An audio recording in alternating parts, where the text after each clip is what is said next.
Bonjour à toutes et à tous. Dans cette vidéo, je vais vous expliquer comment simplifier les fonctions logiques. Pourquoi cette simplification? Tout simplement pour utiliser un nombre minimum de portes logiques et avoir un fichier très compréhensible. L'exemple que nous avons vu dans la vidéo précédente, c'était de la porte XOR, si vous vous rappelez. Si je donne la table de vérité du XOR, A, B, S, deux entrées, une sortie. Les combinaisons qui peuvent prendre A, B sont les suivantes. Donc, c'est un XOR. C'est un exclusif, donc c'est 0, 1, 1, 0. Et nous avons dit que l'expression de S, c'est la suivante. C'est A bar B plus A, B bar. Si je veux tracer maintenant les circuits, ou si je veux réaliser les circuits de S, je vais avoir un truc comme ça.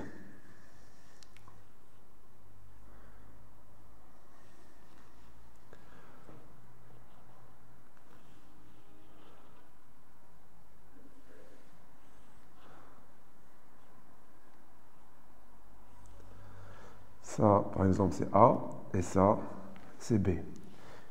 Ici, qu'est-ce que j'ai? J'ai le A bar, et ici, qu'est-ce que j'ai? J'ai le B bar. Pourquoi? Parce qu'ici, j'ai utilisé la fonction note. Maintenant, je dois faire A bar B. Donc, A bar B. C'est à E. Donc ici, qu'est-ce que j'ai? J'ai A bar B. Et je dois faire aussi A B bar. Donc A, B bar. Donc ça, c'est la porte logique AND.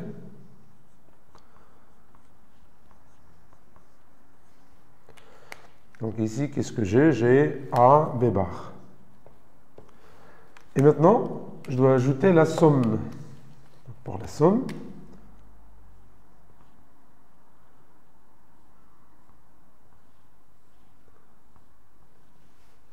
et ici, qu'est-ce que j'ai? Pardon. Ici, c'est la fonction OR. Ici, j'ai tout simplement S. Donc, si vous voyez dans ce schéma-là, j'ai utilisé 1, 2, 3, 4 et 5 portes logiques. Mais je peux tout simplement, pour réaliser S, je peux utiliser une porte logique XOR.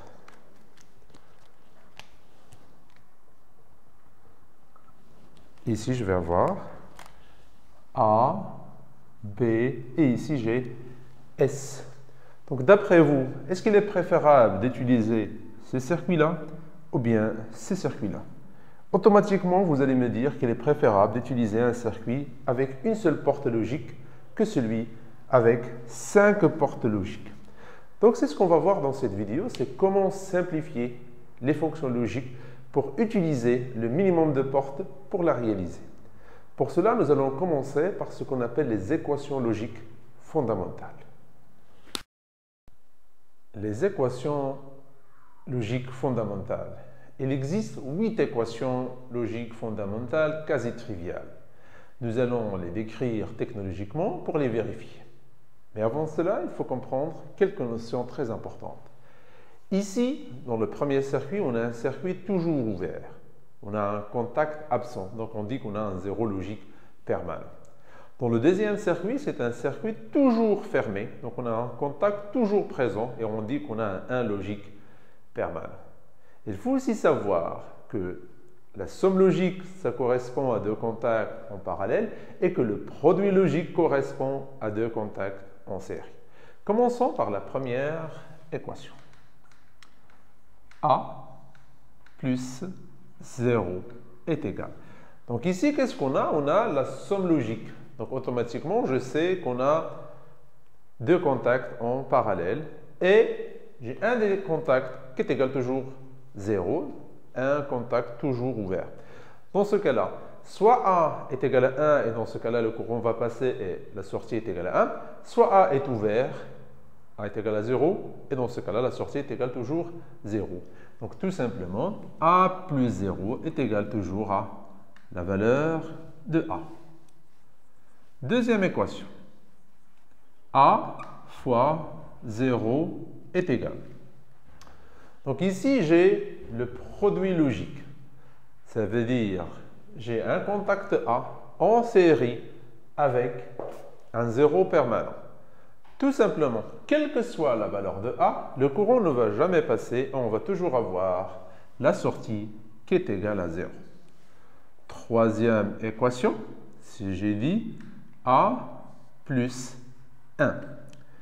Ici, j'ai deux contacts en parallèle.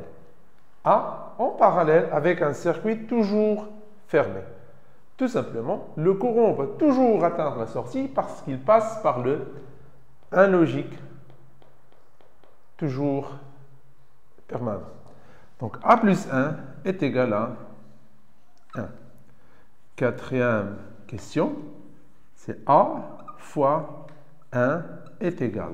Donc ici, j'ai un produit logique, donc deux contacts en série, A en série avec un contact toujours fermé.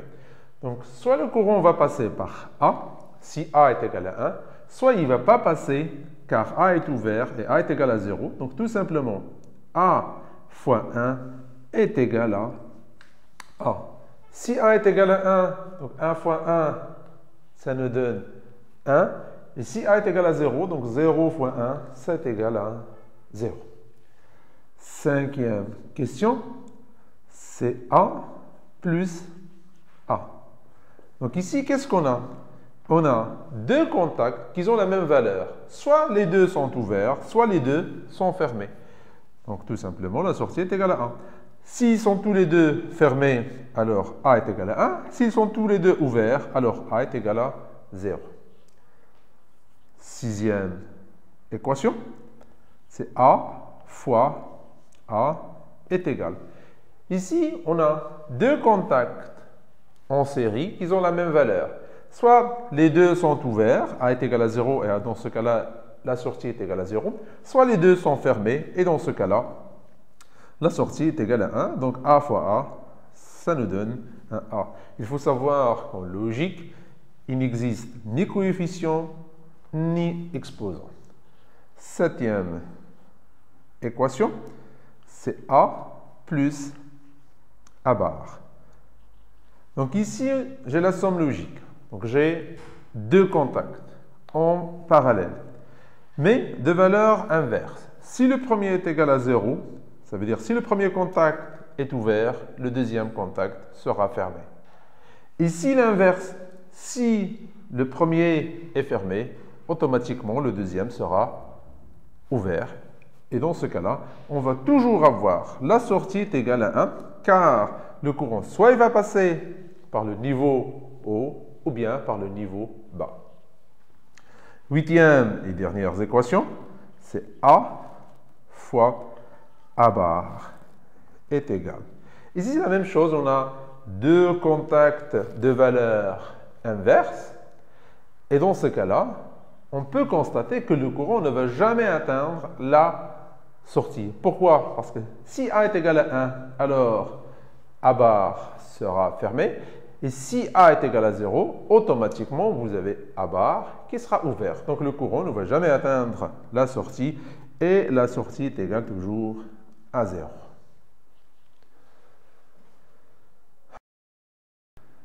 Nous allons voir dans cette partie quelques propriétés sur les variables booléennes.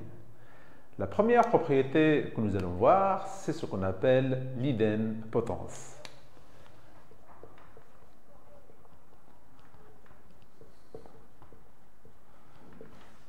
Ça veut dire, si vous avez A fois A fois A fois A, ça égale à A. De même, si vous avez A plus A plus A plus A plus A, ça égale à A. La deuxième propriété, c'est la commutativité.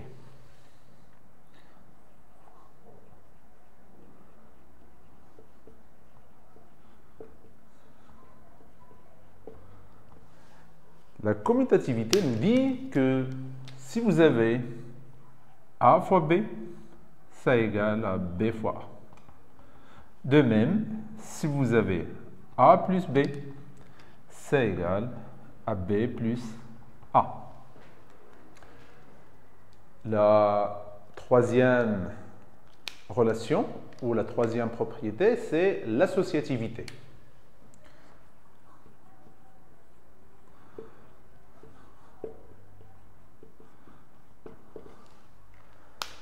Tout simplement, si vous avez A fois B fois C, on peut dire que c'est A fois B, le tout fois C, ou tout simplement A, B, C. De même, si vous avez A plus B plus C, on peut dire que c'est A plus B plus C qui est égal à A plus B plus C. Il y a aussi ce qu'on appelle la distributivité.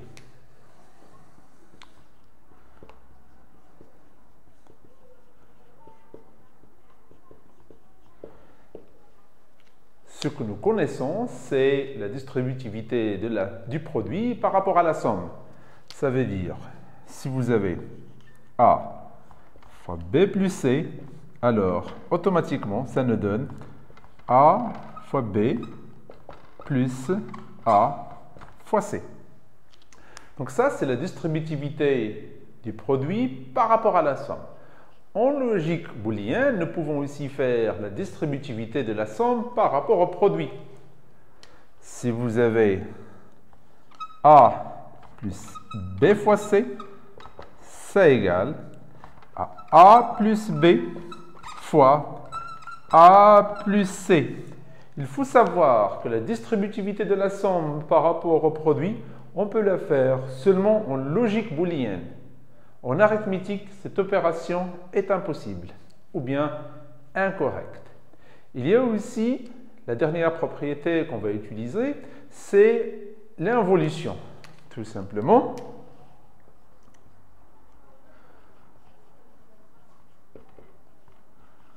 cette propriété nous dit que si vous avez A double barre, ça égale à 1, à A.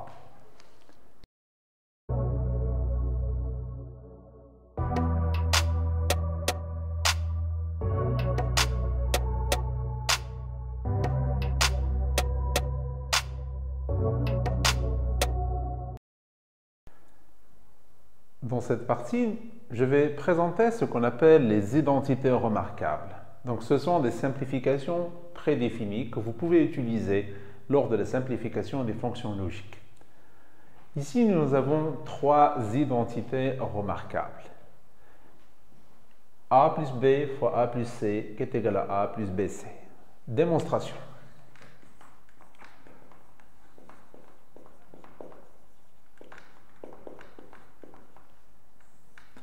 Donc, A plus B fois A plus C est égal à A fois A plus A fois C plus B fois A, donc c'est AB, plus BC. A fois A, c'est A, plus AC, plus AB, plus BC. Je factorise avec A, donc c'est 1 plus C, plus B, plus BC. 1 plus un terme, c'est 1. Donc c'est A fois 1 plus BC. A fois 1, c'est A plus BC. Deuxième identité, c'est A plus A bar B qui est égal à A plus B. Ici, je vais utiliser ce qu'on appelle la distributivité de la somme par rapport au produit. Donc, A plus A bar B est égal à A plus A plus A bar fois A plus B. La distributivité de la somme par rapport au produit.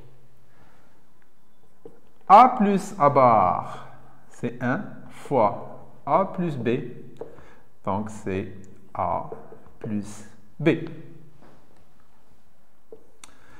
À partir de cette identité, on peut déduire d'autres relations simples. Par exemple, A plus AB, ça égale à A bar plus B.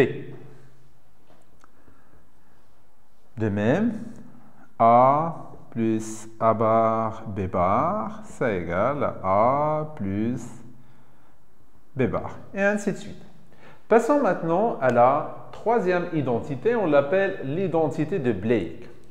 Ici, on a AB plus A bar C plus BC est égal à AB plus A bar C. Démonstration.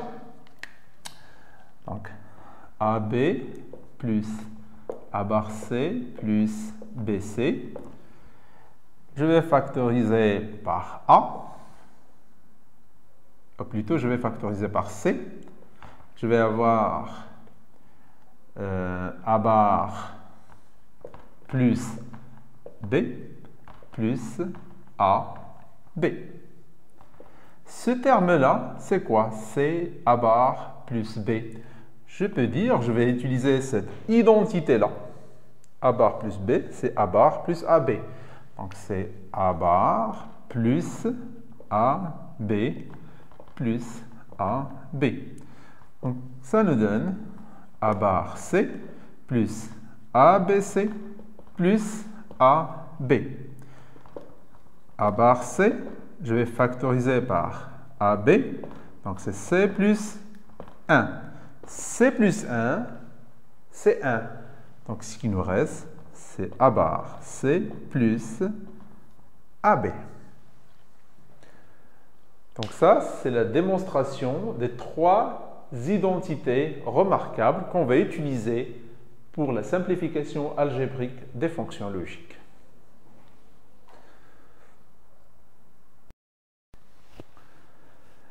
D'un point de vue matériel, pour réaliser les fonctions logiques, chacune des opérations basiques nécessite l'utilisation des circuits, des portes et des composants logiques, que ce soit le complément, la somme, produit, NAND, NOR, etc. Donc, pour économiser le matériel et avoir une meilleure compréhension, on a intérêt à simplifier au maximum les équations logiques. Il existe deux méthodes de simplification, soit à partir des fonctions canoniques par l'utilisation des propriétés, soit en utilisant les tableaux de Carnot. Il faut savoir qu'il existe deux formes canoniques. La première forme canonique, elle est constituée de somme de produits de facteurs ou somme de min-termes. Elle s'obtient directement d'une table de vérité. La fonction vaut 1 si un des min-termes égale à 1. Un exemple, elle est égale à B, C plus A, B, C bar plus A, B bar, C. Donc ici, on a trois entrées, A, B et C. On a une sortie L. Les min-termes, il suffit qu'un des min-termes soit égal à 1 pour que L soit égal à 1. La deuxième forme canonique, elle est constituée de produit de somme ou produit de max-terme. Elle s'obtient moins directement par la complémentation de la première forme canonique. Tout simplement, L bar est égal, donc je vais appliquer le théorème de Morgan sur cette équation et je vais obtenir A bar plus B bar plus C bar fois A bar plus B bar plus C fois A bar plus B plus C bar.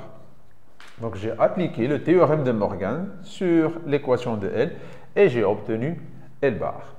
Maintenant, ce que je vais faire, je vais simplifier L à partir de la première forme canonique et à partir de la deuxième forme canonique et je vais voir est-ce que je vais obtenir les mêmes résultats. Donc ici, je vais factoriser par AB. Donc c'est C plus C bar plus A, B bar, C. Donc ici, C plus C bar, c'est 1. Donc c'est A, B plus A, B bar, C. Je factorise par A, donc j'ai B plus B bar, C. Ici, c'est quoi? C'est une identité remarquable. Et vous avez A fois B plus C. Donc ça, c'est L. Donc voilà ce que nous avons obtenu à partir de la première forme canonique. Donc si vous voulez, donc ça, c'est une identité remarquable, vue précédemment dans cette vidéo. Maintenant, on va simplifier L à partir de la deuxième forme canonique. Donc ici, je vais utiliser la distributivité de la somme par rapport au produit. Donc je vais avoir A bar plus B bar plus C bar C. A bar plus B plus C bar. Donc ça, ce terme-là, c'est 0. Donc je vais avoir A bar plus B bar fois A bar plus B plus C bar. Je vais développer A bar fois A bar plus A bar B plus A bar C bar plus B bar A bar, donc c'est A bar B bar plus B bar plus B bar C bar. Ça c'est quoi? Donc ça c'est A bar et ce terme-là c'est 0. Donc si vous voulez, donc c'est A bar 1 plus B, plus C bar, plus B bar, plus B bar, C bar. Ce terme-là, c'est quoi? C'est 1. Donc c'est A bar, plus B bar, C bar. Donc ça, c'est quoi? Ça, c'est L bar. Moi, ce que je cherche, c'est L. Et L, je sais que c'est L double bar. Ça veut dire que je vais faire le complément de ce terme-là. A bar plus B bar, C bar, le tout bar. Je vais appliquer le théorème de Morgan. Ça va nous donner A fois B plus C. Et là, qu'est-ce qu'on peut dire? Que nous avons obtenu le même résultat à partir de la première forme canonique ou bien à partir de la deuxième forme canonique. Dans la prochaine vidéo, je vais démontrer comment simplifier une fonction logique en utilisant ce qu'on appelle les tableaux de Carnot. Merci et à la prochaine vidéo.